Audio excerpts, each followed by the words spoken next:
2 got unmasked, and 2 will return in the Super 6. It all happened tonight on The Masked Singer.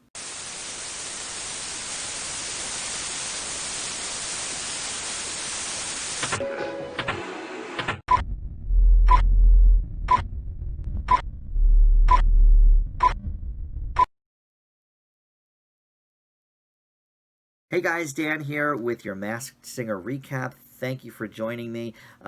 We had an interesting show tonight. We knew there was going to be 2 people in Group B unmasked, and so they did that, and the other 2 will be coming back in a couple of weeks on the Super 6. Before we get started on tonight's show, though, please subscribe below if you have not yet, and always comment. I get more comments by far on my Masked Singer guest videos than any of my other videos, and it's awesome because, you know, it's a nice back and forth with us on who these people are. We're sort of dissecting the clues together, and I love that interaction. So please, please, always comment on the Masked Singer videos.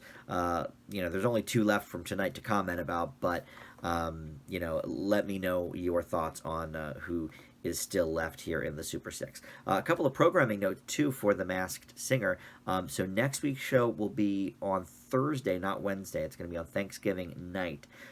Wednesday, they may have some sort of, you know, recap or something, or maybe they have some other special going on. But either way, the new episode of Masked Singer will be next week on Thanksgiving. And it looks like the Masked Dancer is going to premiere the week between Christmas and New Year's. I think it said the 27th, or maybe the 29th. I can't remember. I didn't write it down, but I think it's December 27th. We will have the Masked Dancer. That is hosted by Craig Robinson, and sort of in the mix of the game show reality music type things. Not really to do with the Masked Singer, but probably from the same production company, I'd imagine. Fox is bringing back one of my favorite game shows, Name That Tune. They had a commercial for it tonight on the show, so I'm very excited about that. That's going to be airing in January. And I don't know who the host is yet, so maybe it'll be Ken again. You know, they can't stop giving Ken shows. So tonight's special guest, speaking of Ken Jeong and his other shows, Cheryl Hines was tonight's guest panelist, and she, of course, is on his show I Can See Your Voice, which airs right after The Masked Singer, so we had her to kind of play off of tonight.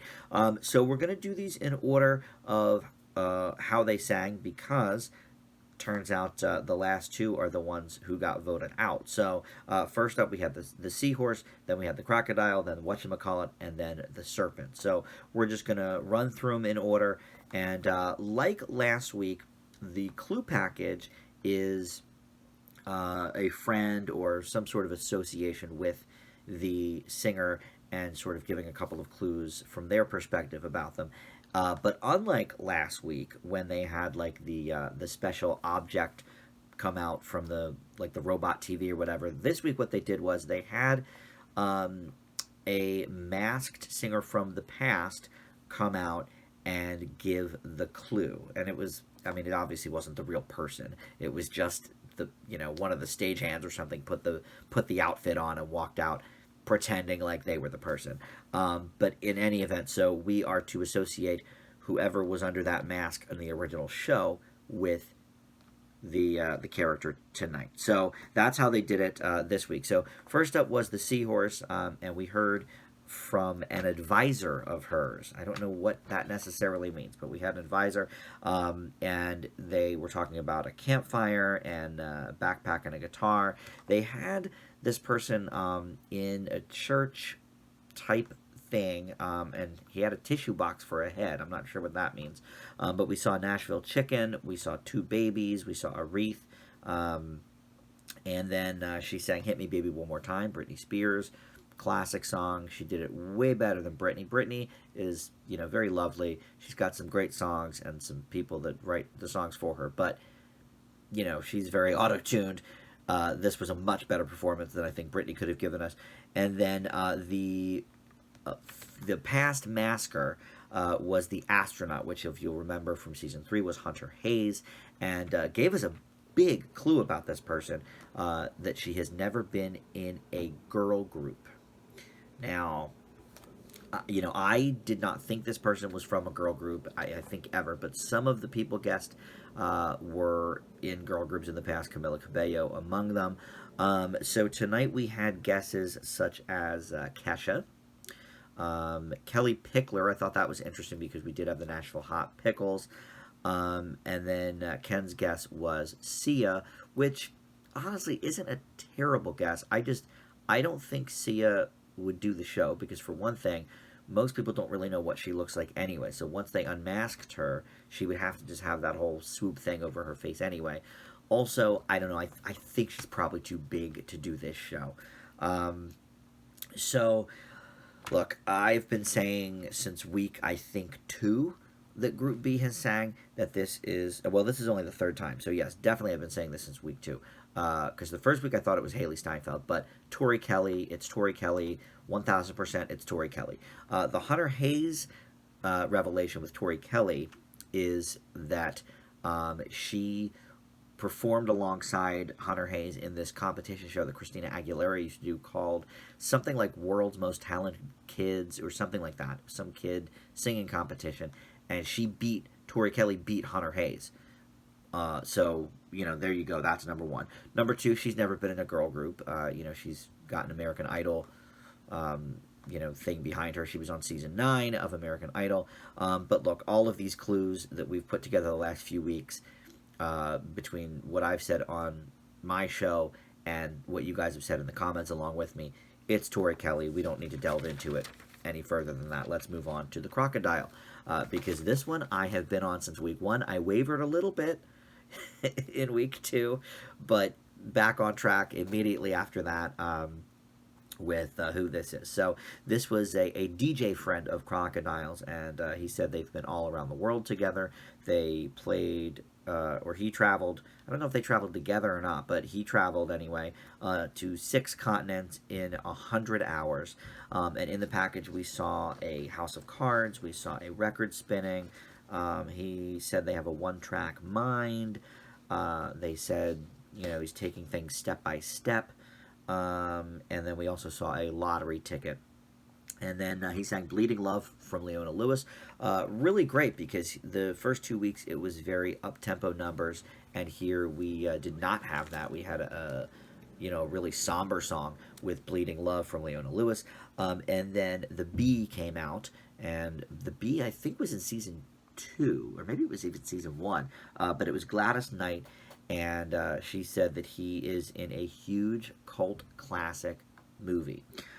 So from week 1, I thought this was Nick Carter. The voice lined up for me immediately.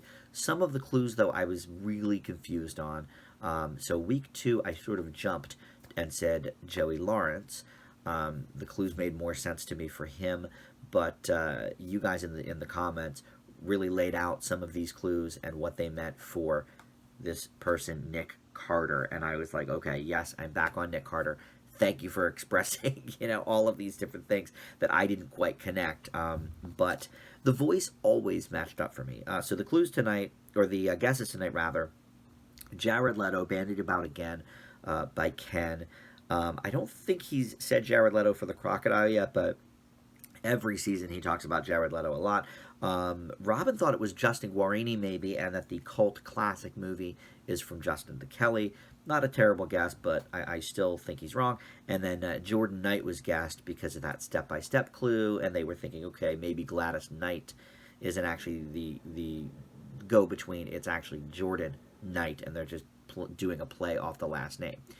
Okay, well, I actually have a Nick Carter connection to Gladys Knight, and that's that they were both on Dancing with the Stars. Not in the same season, but they both did Dancing with the Stars together. And the Jordan Knight clue, so they said step by step in the clue package. All right, so it's not New Kids on the Block, but Backstreet Boys, Nick Carter's band, of course, did tour with New Kids with the NKOTBSB tour.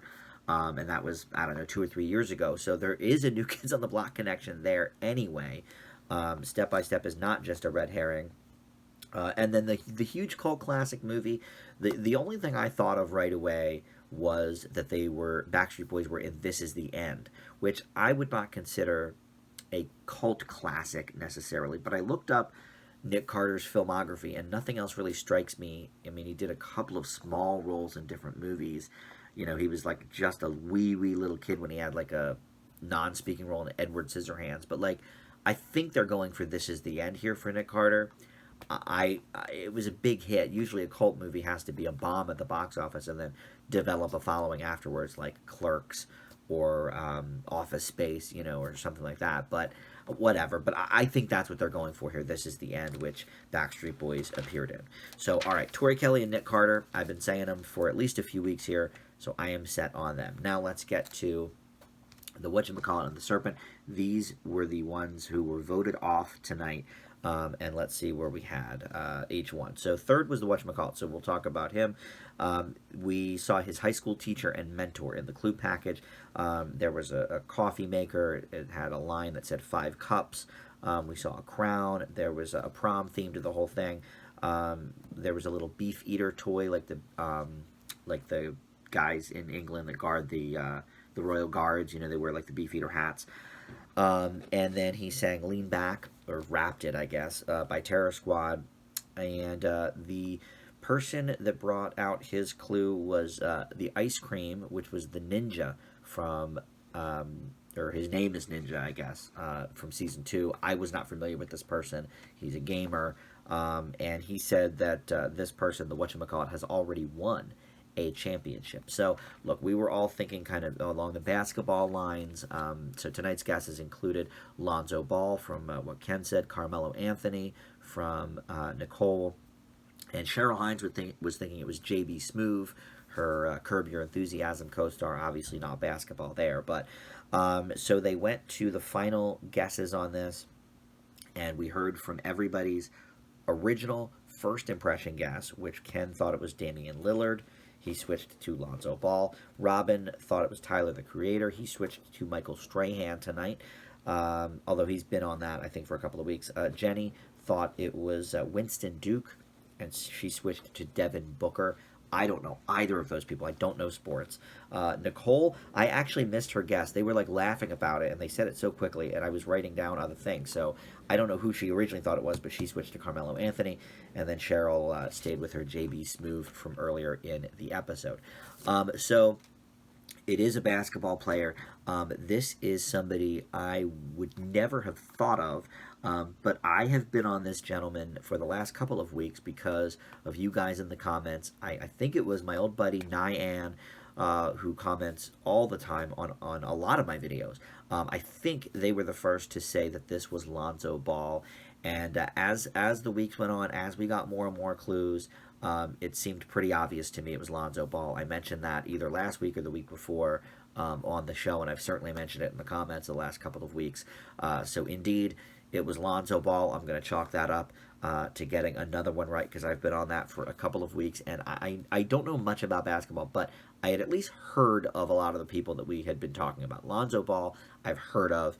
This, like, Winston Duke, I don't know who that is.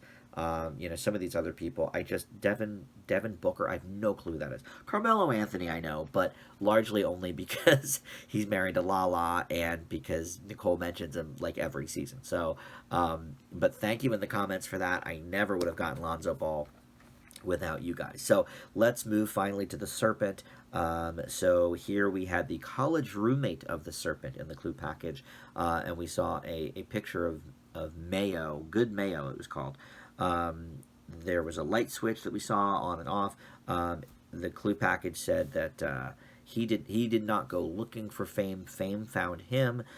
We saw an ambulance in the clue as well. He sang the Jonas Brothers song "Cool," and then we had the Eagle come out, which was Dr. Drew from season 2, I believe. The Eagle came out and said that he has sang with one of you before. So the guesses initially were Jamie Foxx, that was from Ken, Donald Faison from Robin Thicke and from Cheryl, and then Dr. Elvis from Nicole.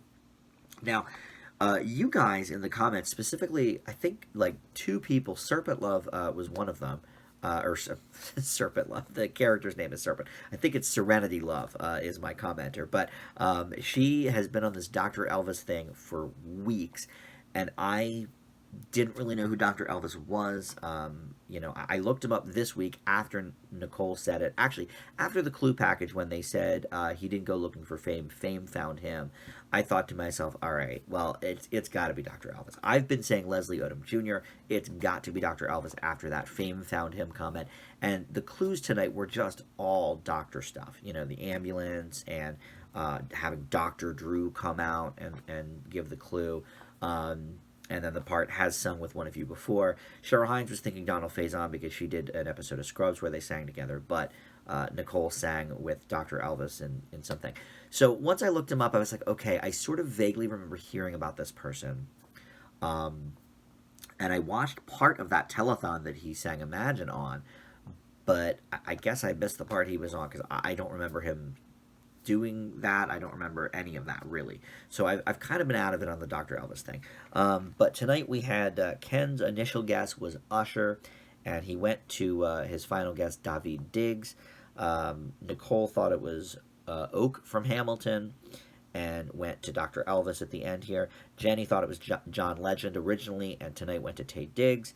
Robin thought it was Wanya Morris from Boys to Men, and him and Cheryl both thought it was Donald Faison. Well, listen, I'm not going to chalk this up to a correct guess from me because I really, really didn't know anything about this Dr. Elvis person. I've never heard of him until a few weeks ago, and until they said fame found him tonight in the clue package, I was pretty stuck on Leslie Odom Jr.